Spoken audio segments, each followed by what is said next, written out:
Good morning, ladies and gentlemen of the press. Thank you very much for being here. I'm pleased to report to you that the Cabinet of Ministers met on Monday, August 9, under the chairmanship of Prime Minister Honorable Philip J. Pierre, and as the Prime Minister's press secretary indicated to you, that was the very first meeting of Cabinet under the chairmanship of Honorable Philip J. Pierre, Prime Minister. The COVID-19 pandemic and healthcare in general featured prominently as addressing the current healthcare crisis is the number one priority of this government. We received a presentation from the Chief Medical Officer, Dr. Sharon Belma George, and other members of the Command Center, including the Commissioner of Police, Dr. Felicien, who heads the lab. The following decisions were taken. 1. The Prime Minister will address the nation after or following the NEMAC meeting tomorrow. 2. There will be measures to help slow down the spread of the COVID-19 virus and to help contain and stop the current spike. 3. Further announcements will be made by Prime Minister Honorable Philip J. Pierre. 4. There will be no mandatory vaccinations, or the Prime Minister has indicated that our government will not, I repeat, our government will not propose mandatory vaccination. 5. A robust education campaign is being planned to encourage testing and also to encourage the public and to encourage St. Lucians to get vaccinated. 6. Resources will be provided to increase access to testing. 7. Strategies to incentivize people to get vaccinated will be employed. St. Jude. The Cabinet also had extensive discussions on the St. Jude Hospital reconstruction project. Our priority is to transfer the people, the patients and staff who are at the St. Jude Hospital out of the stadium within the shortest possible time. The Cabinet has decided to engage a small team of professionals to provide expert opinions on the best option moving forward.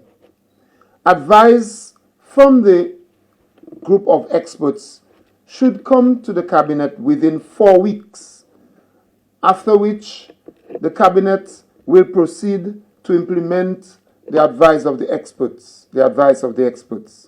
Meanwhile, we are looking to ease the suffering of the people who are at the St. Jude Hospital, both patients, staff, and the individuals who visit patients and who seek services at the St. Jude Hospital.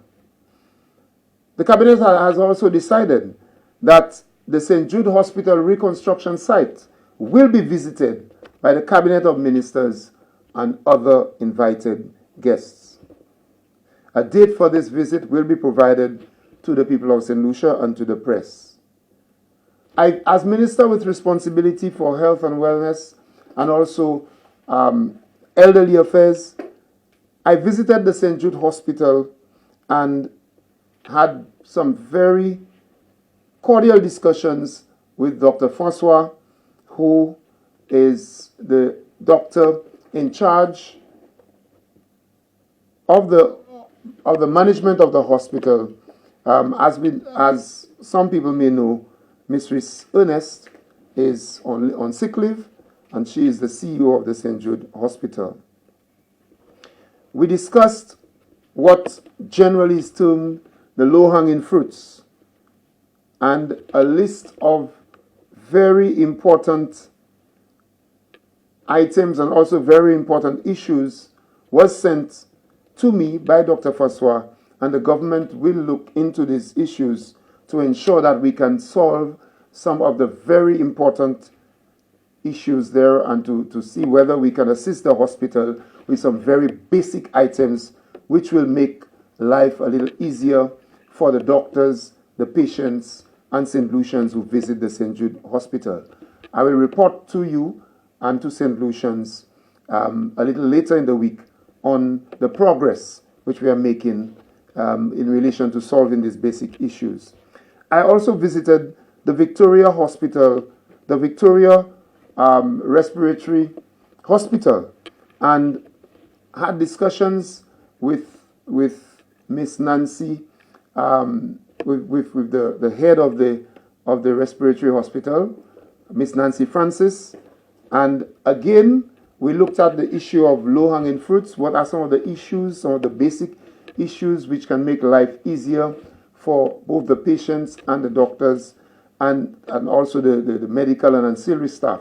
One of the issues has to do with communication and the telephone system, very basic but very important for communication between the medical staff and also the relatives of patients.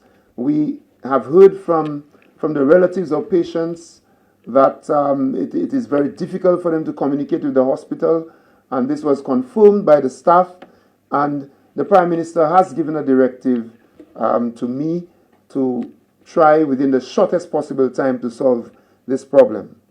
We have been in discussions with various bodies that are connected to the health system here in St. Lucia, and very soon the Prime Minister, Minister for Health, your humble servant, will meet with the Medical and Dental, the St. Lucia Medical and Dental Association, among other organizations, to ensure that we get a very quick grip on this continuing healthcare crisis which faces us here in St. Lucia, to ensure that we give St. Lucians much better options and to ensure that we bring these issues under control. Thank you very much.